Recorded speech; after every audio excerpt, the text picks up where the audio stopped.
Hey guys, episode 3 of Off the Rim. Joe Healy, Evan Goldback with you.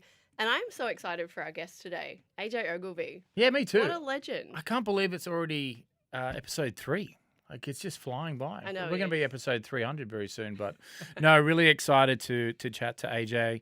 I really think an underrated career in terms of what he's done. Mm-hmm. Obviously got to play over 10 years professionally. Had a great college career at Vanderbilt, which we'll talk about with the March Madness. March Madness, rest in peace to our brackets. Exactly. Ugh. Exactly. But it's going to be good fun to have a chat with him about really interesting career. Obviously, what's happened recently around Pride Round, which is I really want to get into with him.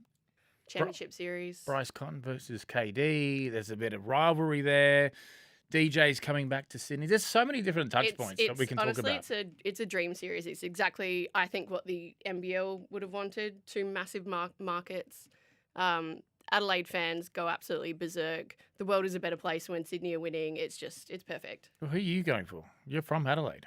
I know, but I'm a journalist and I work on the league, so I don't go for Okay, anyone. well, I'll give my opinion about who. How about I give who's going to win? I think the Kings are going to win in 4. You've heard it here first. That's my Hot take. That's not my hot take, but it's a pretty warm take. No, I think the Kings, if they can pull this off, it'll be one of the best seasons I think that we've seen from start to finish in terms of going through trials and tribulations, turning it around halfway through the season, finishing strong, and what a cherry on top for Gorge after the last couple of seasons. It would be. I don't think it's going to be a walkover by any stretch. No. I think Adelaide are going to come in feeling pretty good. You got the MVP. You got the MVP of the league. Just thank you dropping a 40 bomb in the first. Insane. against That the last, Phoenix. I think I was Gazy on the broadcast the other night said that that's the first time Bryce has dropped 100 points in a 3-game playoff series. Yep. Which is insanely impressive, and he's only going to come for more. What does that average to be per game? 100, 33.3. See, look how good Joe Healy. Like what the hell? Unbelievable. Just the absolute Picture of perfection. the picture of the IQ that you have. I wasn't sure. No, I'm really looking forward to it, and yeah, I think there's a lot to discuss. We're going to talk about a couple of different Mount Rushmores. We're going to talk about a little bit of college. Aussie Bigs. Aussie Bigs. Very much looking forward to having him in. Have a lot of laughs. One of the most interesting things he said is that he played with AI. Yeah, I never knew that. Who would have thought? Yeah. How cool. That's a great experience to have. I mean, it's great that he got to experience good AI versus the last couple of months AI, but just being able to say you played apparently, but just say you're able to play with a legend like that is pretty cool. Yep, no, definitely. Let's get into it. I'm excited. Let's do it. How do I introduce you? I'm going to start asking all our guests to introduce themselves from here on in. Former NBL big man, 3-time All-NBL first team, I believe. Went to Vandy. That is a hot topic of conversation given it's March Madness at the moment. You've also been the face of the NBL this season, let's be honest. But AJ, how you doing? Yeah, doing well. Yeah, it's exciting to be here, especially with Vanderbilt back in the tournament. Just talking to you guys this morning about brackets and all that sort of stuff. It feels like it's a while since I've had those discussions. So yeah, it's interesting. We're all screwed already. I know. Everyone's bracket's already gone in the first hour. Yeah. But thanks for coming. Can we get into the championship series first of all? It's obviously, coming round the corner very, very quickly. The Kings and 36ers. Did you expect these two teams to get there? How are we feeling about this? I'm absolutely pumped. Yeah. I think Sydney's some of the best basketball, or playing some of the best basketball that I've seen in years. I was talking about this before the playoffs started, and just the way that they were defending, running the ball, just scoring it at will. I expected them to probably maybe wipe the floor with Perth. Perth did play really well that series. I don't think Sydney played as well as I expected, but definitely expected them to make it. I thought Southeast were playing really, really good basketball coming into the finals, and Adelaide had taken a step backwards. They obviously had a really good run, but I think they weren't playing to their full potential. So I was interested to see that series, and obviously that little break in the middle found their rhythm and got it done. So yeah, excited to see those two teams go at it. It's good to have the best two teams. Sometimes we don't get that. Now we got the best two teams, the best two MVP candidates playing in the finals. Obviously, the KD versus Cotton matchup is going to be incredible. But outside of those two going up against each other, what do you think are going to be the keys to who gets over the line? Obviously, for Adelaide, I think it's their shooting. If they shoot the ball at a high clip and are able to stretch the floor and then, attack, then that's going to be great for them. Sydney's just their depth. They've got so many ways to score. Zave and Tim Suarez and Torrey Craig off the bench, and then having Torrey Craig off the bench. Game changer. What an unbelievable X factor to have. But I think one of the unsung heroes, Malawak. Yeah. He's been unbelievable. Yeah. And it's only really because of injuries that they've had this year where he's been able to step into the limelight. And against the Wildcats, he was just incredible. But you've seen that confidence grow as the year has gone on. And it's actually been a blessing in disguise of those injuries they had probably midway through the year. Yeah, it's it's always great to have a young guy step up like that. And they do have a few guys on the older end of the scale. So to have a young guy like that really be the engine of the defense has been it's been incredible to watch that growth. I feel like Gorge is he's obviously the GOAT of coaching, but he seems to be able to instill a confidence in these guys. Like we've spoken to Robbo recently, and he just said that he feels so confident that they've got his back regardless. It's almost like the unwritten license sort of thing that obviously, the superstars get, but these young guys, it's like, go out there and give us everything. And you're seeing that. This series, it's a juicy series. It's you already mentioned it, it's Bryson KD, but it's DJ going back and playing against the Sydney Kings. I'm really interested in that dynamic. It's going to be great. The whole DJ dynamic. I mean, let's be honest, his last game when he played for the Kings in the finals, I think he shot 0 for 8. So not the greatest way to finish for the Kings. Now going back to play the Kings in the finals. And you know what DJ's like. He's a fiery character. Noi, how good has Noi been in I love him in the press. He's like, Wildcats, we're not going to be seeing any more of them. I want to see those personalities. Also, it's great. Also, I mean, love it, but Quat's not walking the walk right now. Well, they got the job. They still won. Yeah, but he's not being that good. He keeps talking a big game. I'm like, okay, it's time to come back, step up again. I like the DJ's confidence. coming into game one though off the back of his best game as a 36er. Like getting the starting call up from Mike Wells was absolutely brilliant. Yeah. I want to ask. Obviously, the backcourt is going to be incredibly important. But just you as a former big man in the league, both of these teams have interesting kind of front court lineups, I suppose. Like Adelaide's, you'd probably say is a little bit stronger, but it just depends on who shows up and how they go about it, how they're gelling out there, because there has been a little bit of tension. The Kings, obviously, Timmy Suarez just seems to be a bit of an anchor for them. He's solid, you know what you're getting every week, and Zave can pop off too. But talk me through what you see when you're watching out there. Yeah, I think Adelaide have like a more traditional kind of two big man front. But again, Mike Wells will swing different lineups at you. Like that last game in Adelaide was a different one. Again, in the one in Southeast where Isaac didn't play that many minutes. So I don't think we're necessarily going to see the traditional two big lineup.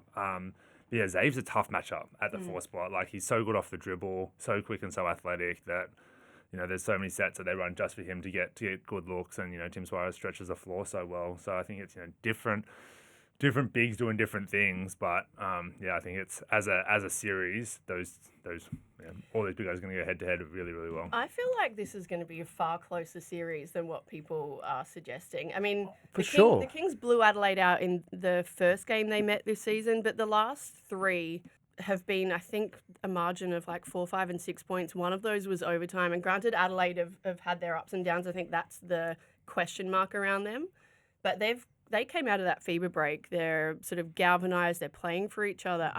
They're hardened now. Like got a sneaky. I don't know. I'm with you because I think that at the beginning of the season they had all that turbulence, right? And the Kings did too. They didn't start the year well, so they've both gone through this fire. They've all Adelaide's is just more recent. Adelaide's is more recent, but I think it's going to be a really close series. People are saying it's going to be 3-0 Kings. I'm not really convinced on that. I want to touch on your point about Suarez, and Zave brought it up when he was on the pod a few weeks ago.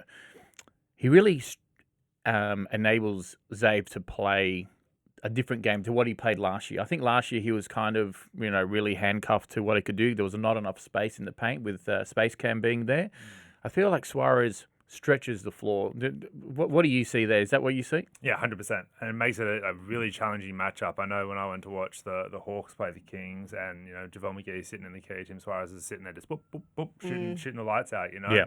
So it really adds a different element to that. And like you said, Zave's, prefers to get on the ring rather than shoot the ball. So it's a really nice 1-2 punch. Tim stretching the floor, Zave getting at the ring. It really does enable them to both do what they're good at. Who do you think has the more flexible lineup, Adelaide or the Kings? I think the Kings got a deeper lineup. I think just their depth and their defensive prowess is gonna be tough to overcome. But then Adelaide have so many scorers, right? They have so many guys that can shoot the ball at such a high clip that it really can stretch that defense and put it under pressure. So, yeah, I don't know that it's going to be 3-0, and crazier things have happened in finals. Anything can happen. Exactly. It's best of 5 series. You get on the roll. Adelaide comes out swinging. They win the first game. You don't know what's going to happen. Is there even a key to the series? Like one player for Sydney, it might be a TC or Delhi situation. They're going to throw multiple people at Bryce and probably keep changing it up just so that he can't get comfortable. But I don't know whether you can pinpoint who's going to be a key necessarily. I'll try. I think it's going to be which defense can stop the other team's primary scorer. So, yes, I think the Kings are going to have a lot more options to throw at Cotton. I don't think Adelaide has as many options to throw at KD. So we saw in the second game of the series, Sydney, when they closed out the Wildcats, KD didn't have a good first half, but then finished the game really strong. Because I don't think they had the defense to kind of go the whole game and shut him down. While I think the Kings have the defense to shut Cotton down for a whole game. That's what I think is going to be the key. Yeah, I mean, how exciting is it that we get the 2 MVP frontrunners in a final series? Yeah, exactly. Going head to head, right? It's not very often that it plays out like this. So I think it's going to be just incredible to watch 2 of the most prolific scorers in the season. When was the last time you reckon that happened? Like the top 2 players in the league. I was trying to think back. I can't really remember. A lot of times, traditionally Bryce has won the award, right? Yeah. But a lot of times, MVP candidates are from teams that aren't great, don't necessarily make the final series because they're carrying the team, right? Yep. So having these 2 guys go at each other is going to be fantastic. I do agree with you that having played for Gorge and against Bryce Cotton for a lot of years, you have to run multiple players at him. You can't have one person defend him for a game. You've got to rotate guys through quickly to keep the energy up on him, to try and wear him down, make him bring the ball up the full court with pressure to try and wear him down. Because otherwise, if you're relying on him, playing him in the half court, trying to stop him, we've seen for 10 years that doesn't work. Exactly. Right? And he'll still go out there and go whack anyway. I know. It's just, thanks for 40 points. Thanks for coming. Yeah. It's unbelievable. He's been insane over the playoffs so far. You go to a lot of games, which is, I don't know, I guess as former players, you don't see quite so much. It seems like you're really involved. Do you miss it when you're out there? You used to be a King. Are you on the sideline supporting them? How do you feel when you're there? Oh yeah, I support the Kings when I'm there, except when they play against my Hawks. Okay. So they're top tier. Yeah, definitely supporting the Kings this final series. Have fond memories growing up in Sydney, going to Kings game as a kid, right back at the entertainment centre. You played out in the hills, didn't you? Played out in the hills, yeah. So was also Western Sydney fan as well back in the day, the Razorbacks. When they were the Razorbacks, yeah, that's right. Really enjoyed those series. Whitlam Leisure Centre with back in the day. Sydney and West Sydney, that was incredible. But obviously, really enjoy going to games when I can get to them. I go to a lot of the Hawks games just to catch up with guys down there, right? So a lot of the guys have retired, stayed down there, so it's a good way to see friends that you don't get to see as often as I'd like. Obviously, still got friends on the team, Greer and Sam Foley and those guys, so being able to watch them get out and run around when I can't anymore is I don't know, good way to spend a Friday or Saturday night. For anyone who doesn't know your pathway through basketball, give us a brief sort of synopsis, because obviously playing in the Hills, you ended up at the AIS and then over in the States. So AIS for year 11 and 12. I was lucky enough to be in that age group where it was a world championship year, junior world championships year. So they brought us in, myself and Paddy Mills in early. You went off. Yeah, had a good tournament. Yeah, it was a good one. And we were also really lucky to be on the back end of a lot of those first wave of guys that went over to college in the States, like Bogut and Daniel Kickett and those sort of guys that went over and made a really good name for the Aussies over there. So we had a lot of colleges coming to the AIS to recruit us. So ended up at Vanderbilt over there. Then left after my junior year, went and played in Europe for 3 years, and then Sydney, back to Spain for a year, and then Hawks. So I guess that's the compressed version of it. That is a very compressed version. That's like the little excerpt from Wikipedia that you've just made for yourself. I think you're being too modest. 2010 is when you came out of college. Yep.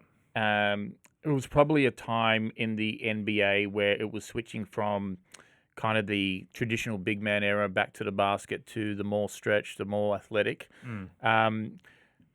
Just thinking about that, do you think if you 10 years before or 10 years after, you might have had a different pathway? I think 10 years after, I probably would have had a better pathway. I think I was in that era where it was still very athletic focused. So, big, strong guys that can jump through the roof. Whereas, now you've got guys, all the big guys are different. Jokic, guys that are more skill focused, less athletic focused. It's really transitioned to more like a Euro style big in the NBA, which is obviously the pathway you went down initially being in Europe. Yeah. I felt like I had some good workouts and that sort of stuff, but it was a big, heavy draft. DeMarcus Cousins and a lot of those guys that were in that draft. So just didn't end up getting drafted. Went to Turkey. In Beşiktaş over there, and had a really good first year out. Was an all-star over there, and got to play with Allen Iverson. So that was a unique experience that I didn't really anticipate having, not being in the NBA and playing with one of the all-time greats. What was he like? Because he obviously was out in Australia recently, and there were mixed reports as to what he was like in terms of the time that he gave people and things. But as a teammate, he was really good as a teammate. I think there was a lot made of his persona while he was in the NBA. And he did come in and because he'd fallen out of the NBA, his mindset, at least what he told us, was that, I don't want to work out and get injured and then really rule myself out of an NBA job. So he came in to our team, was working out really hard, getting in shape, was doing really well. Obviously, European game's a bit different, floors collapsed. So he's averaging 10 or 12 assists a game, which, Allen Iverson passing the ball, right? Yeah. That's kind of what the media made of him. And he just, because he hadn't done a lot of workouts and stuff, he ended up getting injured. So that was frustrating for us because we felt like he'd come in kind of not rock the boat, but change the dynamic of the team. We'd just settled. We were playing really good basketball as a team, kind of all found our feet, and then he got injured and went back to the States and didn't end up coming back. But I've heard the complaints about what he was like over here. Sometimes he was late to things. That's the biggest criticism I have. He was a great teammate, consummate professional, worked hard, didn't particularly enjoy weightlifting, which, he's had a prolific NBA career without doing it, so who cares? who does? Yeah. Outside of that, encouraging all the young guys, Nice. Talking to people where and when he can, but, I've got nothing but praise. That's what you want to hear. It's nice to... Not that anyone really needs reassurance, but obviously you put these guys on pedestals throughout their entire careers, and you want to know that you've had a great experience playing with him, for example. Is there anyone else, or do you have a favourite player or a superstar that you played with who left an imprint somehow? Good or bad? Got a few negatives. I think in Europe you end up with a lot of Americans on your team, right? And some of them are great, and some of them are good, and some of them are not great. There was a guy I played with in Germany. He was captain of the team, Casey Jacobson. I think he probably leaves the most solid impact on me. Great player. Played in the NBA for a few years. They'd won 3 championships in Germany before I got there. We ended up winning 4th, but just his leadership, the way he would rally the troops, lead from the front, just a textbook captain leader. I think he's this I'm thinking about people that have shifted the way I thought about teammates and captains and how people should manage a team. I was young and impressionable, and thought I was God's gift to basketball. Well, you and I then, mean, I see no lies. I mean, to be honest, there's definitely no truth in that statement. But to be honest, I still think the same when I down at the rec park. So it's yeah, and just the way he was able to, I guess we had a lot of big personalities on the team and being able to rein everyone in and, put us in headlocks and get us playing together and win a championship was, very impactful for me at that age. And what about when you were a bit younger? Obviously, you had some really amazing players go probably just before you. Was there someone that you looked up to and said, "Listen, was Luke Longley too far in the background, or was it someone like Bogues?" Yeah, who was kind of your inspiration just before, as you transitioned from a young player to a professional player? Yeah, I think accessibility-wise, Luke Longley was just out of our frame, right? Yeah. Like, if it was now, we'd be able to watch NBA on our phone and it'd be so much more accessible. But Yeah. just being able to watch those games wasn't always the easiest. It's stretching my memory now, but I'm pretty sure there was Saturday morning games on. One game a week. Yeah. Everyone watched it. Yeah. That we'd watch, but whether that was a Bulls game or not was another question, right? Yeah. As I mentioned the Razorbacks before, as a young kid, I loved Simon Dwight. Loved watching Simon Dwight play. His athleticism, the way he impacted the game from a defensive standpoint without necessarily needing to be a offensive powerhouse. That's something that I really took and tried to model my game after. Been able to impact the game on the defensive end as well as having an impact on the offensive end. Okay, awesome. Who did you watch growing up? Did you have someone who I mean, I think it was black and white. you're a hacker. You're The radio. Yeah, I was, oh my gosh, it's God. I mean, even as a went- a social player growing up, like I mean, you still look up to these guys for sure. Well, obviously, I love the NBA, but it was really restricted access. For me, how I really got into the NBA was by NBA 2K. Mm-hmm. So, D-Wade. so obviously NBA Live was really big in 98, 99, but NBA 2K came out in the early 2000s and was a much more better game. And that's how I basically started following all the players. So I knew all the players because I did my own drafts, and that's basically how I really fell in love with different players because of the access to the video game. Mm-hmm. So, and then from that, then you'd follow the players. Yahoo would come on, AOL, all that sort of stuff, and you're getting more and more content. You still weren't able to see many games. There was no, streaming back then. No NBA TV. No NBA TV, exactly. But yeah, I got into it more from the video game standpoint. Yeah, okay. That is interesting. Yeah, I definitely learnt more about role players playing like the video games, right? Yeah. Like, you can't just. I mean, you can, and I tried to score 100 points with one player. I did the same thing. I had Vince Carter one season. He averaged 81 points a game. Yeah, Tracy McGrady for me. Yeah, there you go. But I think you do learn more about like rosters and depth of rosters and role players and what they can do, right? Because you need to know if you're throwing the ball to someone on the 3-point line, can they shoot? Can't they shoot? Mm-hmm. It's a really good point. Yeah. Do you reckon guys are still doing that these days? Even obviously access videos, social media, all that kind of stuff. They can see everything, but do you reckon they still do? I think gaming's obviously massive. I think it's the rise of fantasy. Yeah, okay. So I think fantasy basketball and fantasy football then went to fantasy basketball, gives you a lot more depth of knowledge of players. That's what I think. Mm-hmm. Yeah, there's probably fantasy and to the detriment of fantasy or to sport as general betting, right? People are more interested in stats. Correct. Yeah. Knowing about people, what people do, what people have, what they're averaging. Yes, I think that's potentially driving it. But I still know a lot of people play 2K and that sort of stuff. I think it probably helps their knowledge, but not necessarily drives it like it would have in our generation. Sure. It's March Madness time. We've got to talk about it. It is madness. We're all already absolutely screwed with our brackets. I've lost thousands. It lasted for all of about 5 minutes, but anyway. But you went to Vandy, as you said. Talk us through your experience because you made the tournament a couple of times. Yeah, made the tournament twice, my freshman and junior year.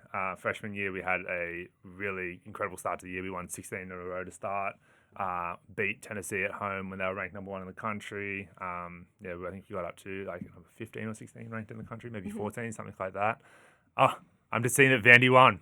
Hey, there you Broke the curse. Let's go. Great to see. Producer Ash on fire again. Love to see it. Yeah, actually, like saying before we started, I logged on to try and watch it this morning and realised I didn't have the channel. He wanted to watch it after. Thanks for spoiling it, Ash. Yeah, appreciate it. All right, we'll take the win. We'll take the win. Yeah, but we had so made the tournament twice, had 4 seed both times, and lost both times. No. Yeah, so that first year we had a really great team, and just got absolutely run out of the gym by Sienna, who again was playing this morning. A little bit of trauma coming back there. They took it to Duke though. Yeah, they did. Good on 'em. Yeah, I was saying that just like if they had have won, I would have been 16 over a 1 seed would have been incredible. But yeah, and then junior year played against Murray State and lost on the buzzer. So yeah, two 4 seeds, lost both times. So I don't have great NCAA tournament memories, but Just watched making a lot it. of it. I mean, just making it though is a feat in itself. I mean, it's such an interesting system over there. I've had the fortune of going to a North Carolina versus Villanova game. Oh, nice. And what an experience that was. Talk us about the atmosphere of college games, because I feel like obviously, yes, there is a great atmosphere for NBL games, but I feel like and obviously NBA games are great, but college is just a totally different level. Yeah, it's a mix of drunk 20-year-olds. Not to put too blunt of a point on it, Yeah. but right, and especially it's the middle of winter. It's an indoor sport, right? It's something you can get a whole group of people to go and watch together, and it's like a community experience. And then there's also, depending on where it is, the town, the alumni, there's all these people that have an investment because they either went to the school or they work at the school. So there's more of a buy-in and connection to the team than it is, like an NBL team. Obviously, fans have been connected to long times, but there's more of a The attachment. the alumni thing is really big, because I went with my friend who was a alumni, and we got to experience like the whole pre-game, and people. It's really like a family. Yeah. But thousands and thousands of people are in this family, which is quite different to something that we have in Australia. Yeah, definitely. I mean, Vanderbilt's a smaller school. We had about 6,000 undergrad. But still, like anywhere you go around Nashville, oh, you go to Vandy, like, how is it? Blah, blah. I was there this year. I knew this person. Is this building still there? Like, is this teacher still there? So that sort of thing. Like, so Yeah. it's about like Vanderbilt and Nashville have changed a lot since the 20 years since I was there. But there is just a little different sort of vibe, obviously playing at places like Rupp Arena against University of Kentucky, where it's, traditional basketball school. They had a really good team, especially my junior year, John Wall, DeMarcus Cousins. Yeah.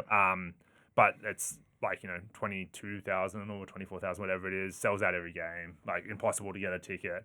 People just love basketball there. Love it. I went to USC UCLA once. It was probably one of the coolest sporting experiences. Basketball and football. I've seen both. I feel very lucky. Will you be following Vandy through the tournament now? A bit of a vested interest? Yeah, definitely. It's always good to see the old school doing well. I was hoping to watch that game this morning, but obviously didn't happen. But I'm glad that we get to watch another one. Fun fact. I love this. They have a freshman called Chandler Bing. There you go. Seriously. Chandler Bing. I kid you not. That's so good. Yeah. I like it. Parents would have known exactly going to what say, they were God, I hope doing. his parents It reminds did me it, of but a- of course they did, right? It Yeah. reminds me of a Key and Peele sketch, that name. Probably, yes. Yeah. DeMarcus directors. You know how we... Oh, all the defense, Yeah, all the yeah. football players. All the football players. Yeah. I have seen that one. Yeah. That That's is- great. Yeah. It's embarrassing how many times we put this on the telly. I know, it's pretty good. Oh, dear. How far do you think they can go? Like I said, madness, right? Anything can happen. Yep. Full transparency, I haven't watched a lot of college basketball this year. I think like a lot of people will be tuning in more over the next 3-4 weeks than the rest of the year. I guess anything can It's happen. such a fun time to even if you haven't been watching, to get involved. Some of these guys will make their careers from the next few weeks. Some of them often end up back in the NBL in Australia. So you kind of get to know who some of these young guys are too. It's fun. I've got one last question just about the college. Yeah. Which I've always been interested, because I've watched in my time a fair few college games where guys have just absolutely killed it in college, but it doesn't transition to the NBA. Is that because of systems? Is that because of athleticism? What does that? If there's one thing it boils down to, what would it be? Ooh, one thing. I think it's a combination of things, right? It can be systems. It can be, just belief from your coach, and guys hit a hot patch and just keep playing well. And it can just be you end up in a draft year that doesn't favor you. You don't end up in the NBA. You end up on a summer league team where you don't get a lot of minutes, so you don't actually get to show what you can do. So you don't end up in the NBA.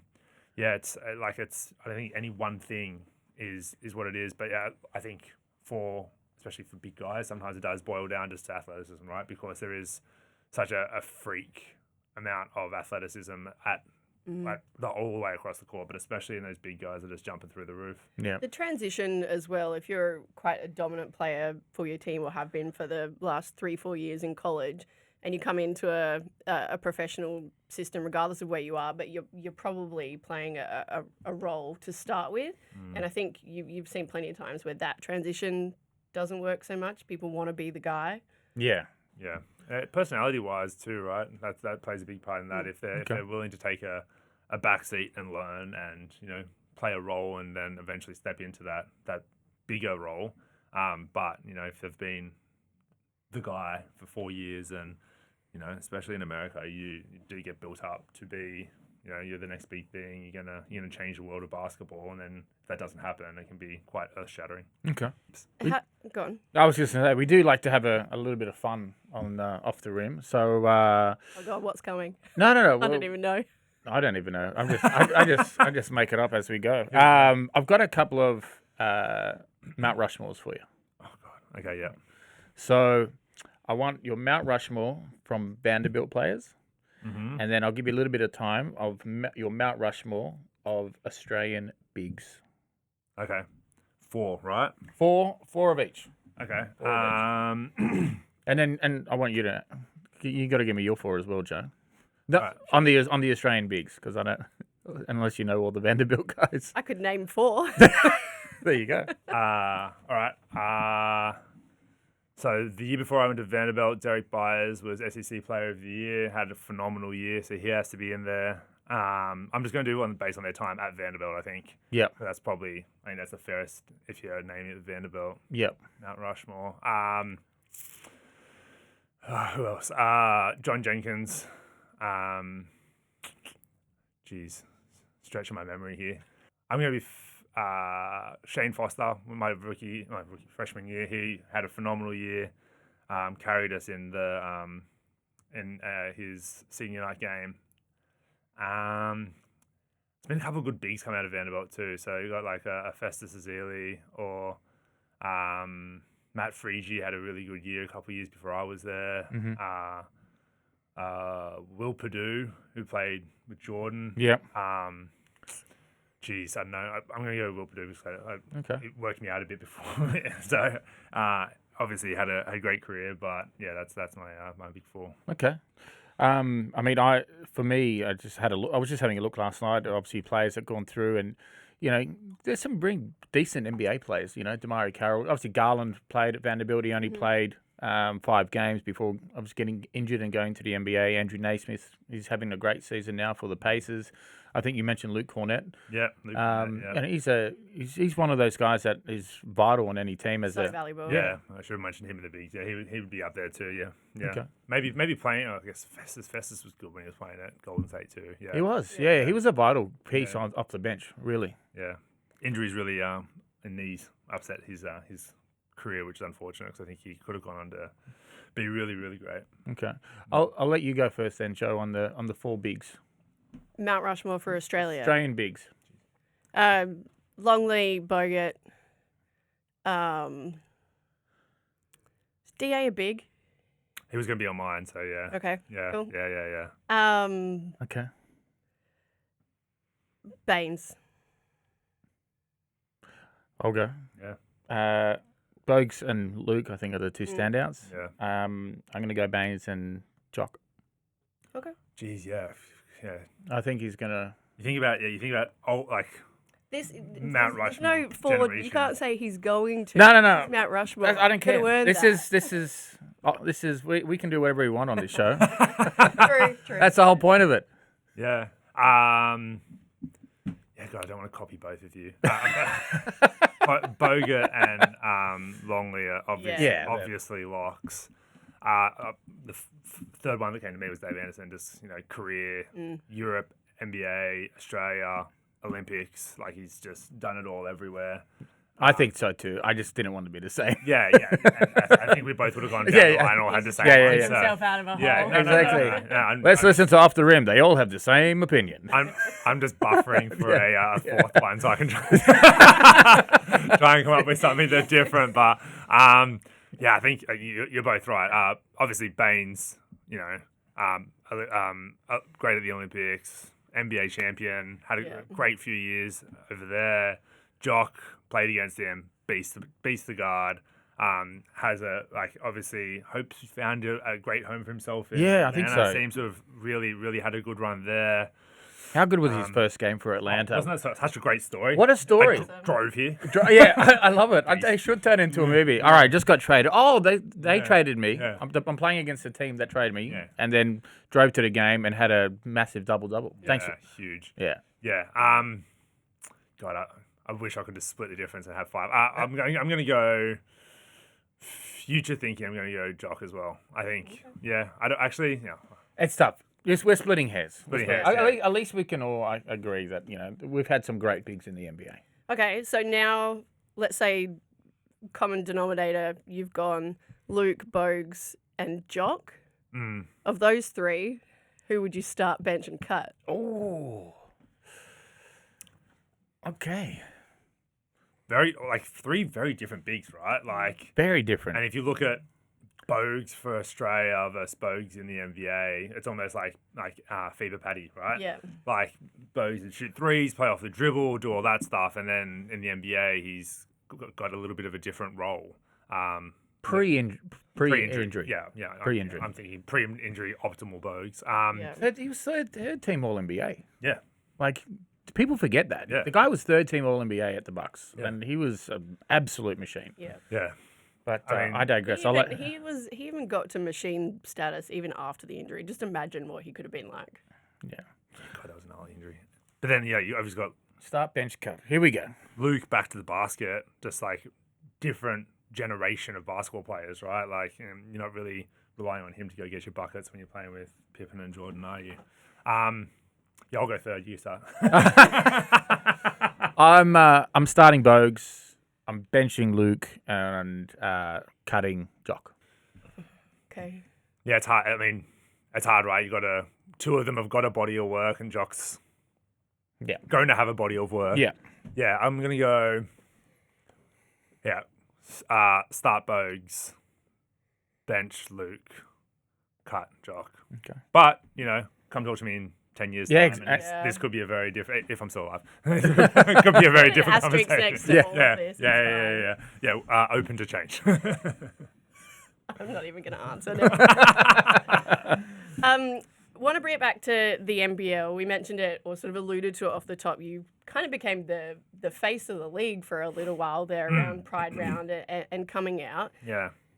I don't actually know if you spoke about this. I didn't hear it anywhere. But how did it come about? Whose idea was it? Did you go to the NBL? Did they go to you? Did you chat to Ice? What happened? Yeah, I'm sure everyone was sick of seeing my head during Pride great. Round. We loved it. I can imagine. Hopefully they gave you some royalties or something. Yeah, get a point on the back end. Would have been great. No, they took care of me, which was lovely of them going over and filming this up with Isaac and that. Started just off the cuff comment with Tyson Demos. He reached out to me. He's like, "Hey, would you be interested in doing something with the NBL around Pride Round?" Yep, cool, no worries. Passed my number on. And then I didn't hear anything for a couple of months, and I was like, okay, might not happen. That's fine. If it does happen, it'll happen. But if it doesn't, then okay. And then it all happened very quickly. Hey, we're rolling to Christmas. We need still happy to do this. Do you want to do this? We'll fly to Adelaide. Have a sit down with Isaac. And so it all just it just happened so quickly.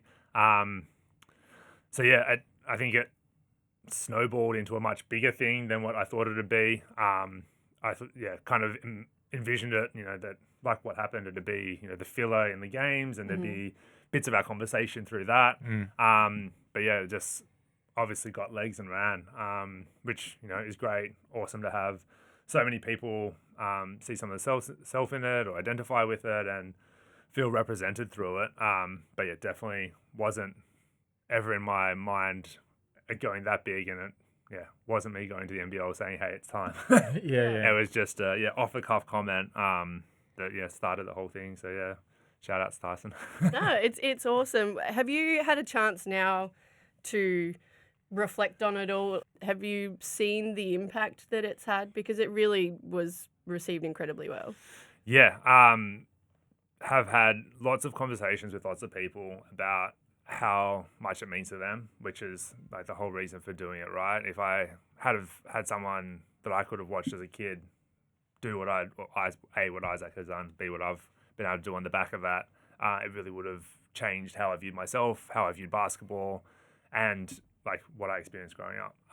So yeah, to be able to have conversations with people in person, via social media, whatever it is, about how it's impacted them. It's someone in their family, it's their brother, it's their son, it's their cousin. It's everyone has come up to me and has some sort of attachment to it. So yeah, to be able to see the positive impact that not only what I've done, but what the NBL's done, Pride Round, it growing every single year.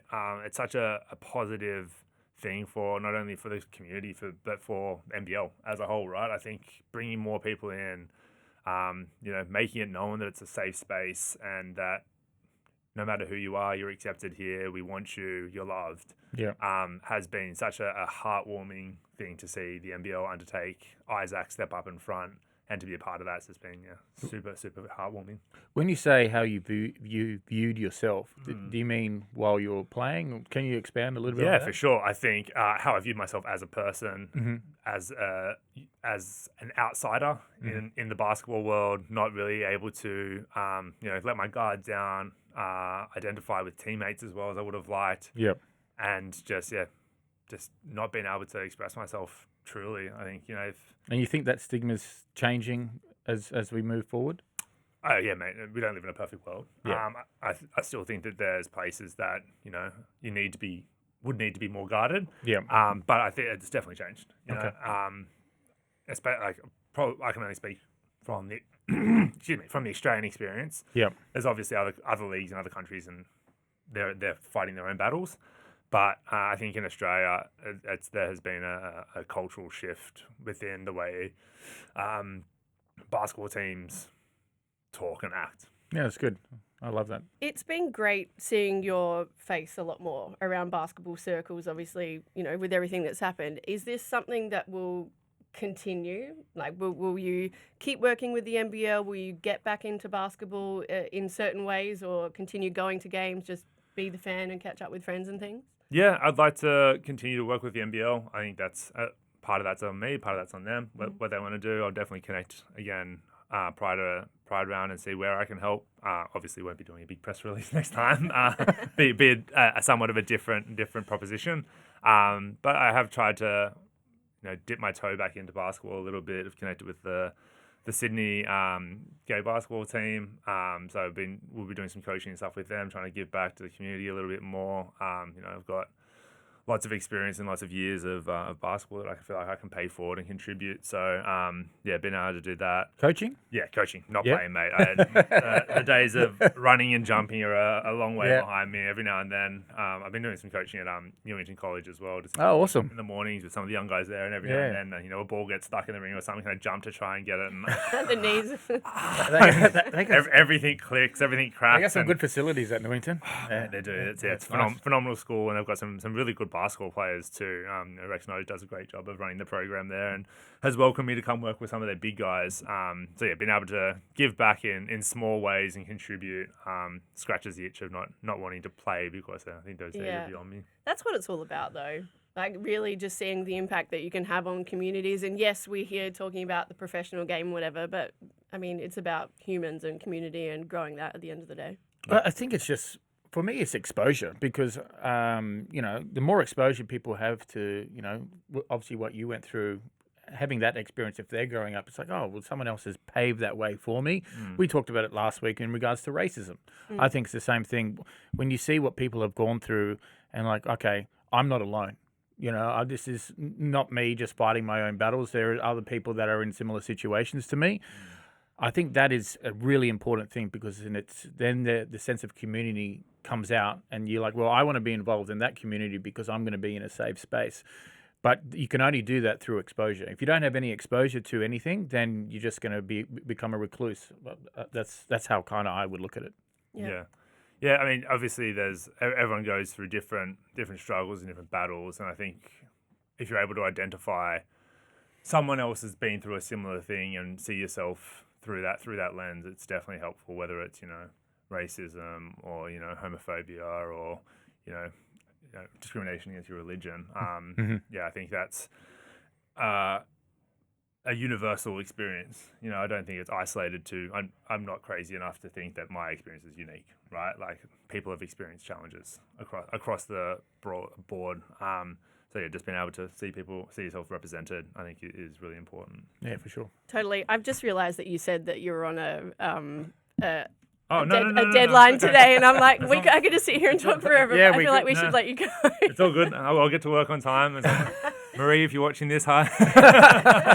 Hi, and thank you. We appreciate you very, very much for letting us hijack him for a little while. Thanks so much for coming in. No, of course. Thank you guys so much for having me. Genuinely, just so nice to chat, learn a bit more about you, obviously chat about your own experiences and moving forward, and hopefully we can have you on again. Would love to. Nice to have you.